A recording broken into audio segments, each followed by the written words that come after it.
কারুর সাথে কথা বলা কি শেষ হয়ে যায় কোনো দিন? কক্ষনো না। একবার যেখানে কথার স্রোত জন্মায় সেখানে কথা ফুরানো অসম্ভব, যদি না মানুষটার উপর থেকে তোমার আগ্রহ ফুরিয়ে যায়।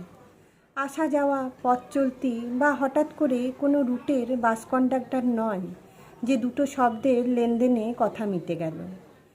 কারোর সাথে পরিচয় হওয়া থেকে শুরু করে তার আবহাওয়ায় মিশে যাওয়ার মধ্যে কত যে কথার আদান প্রদান হয়।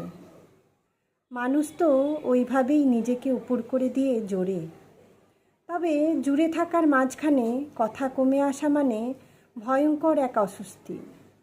রাগ হোক বা অভিমান, ঝগড়া, অশান্তি, যত যাই হয়ে যাক, 2 দিন, 10 দিন, 1 মাস, গোটা একটা বছর কেটে গেলেও কথা বন্ধ হতে পারে না। মতের অমূলটুকুও তর্ক বিবাদ হয়ে কথায় গুলে যায়। কথা একেবারে বন্ধ হয়ে যায় সেদিনই যেদিন দুটো মানুষ একে অপরের জীবনরেখায় পুরোপুরি আলাদা হয়ে যায়। তবুও অনুভবে কথারা থাকে। কথা বলা কমে যায়, রাগে নয়, কষ্টে। খুব কষ্ট পেলে মানুষ বোঝানোর ভাষা হারিয়ে ফেলে, চুপ হয়ে যায়। কথা বলা কমে যাওয়া মানে মন ভরে গেছে এমন নয়, হয়তো সেখানে অসম্ভব ক্লান্তি জমে গেছে।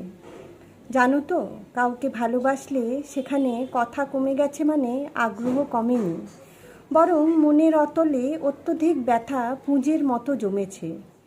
ব্যথাটুকু সরিয়ে পুঁজটুকু পরিষ্কার করার সামান্য একটু চেষ্টা করলে দেখবে কথারা এমনিতেই বুকের ভাঁজে এসে মুখ গুঁজছে।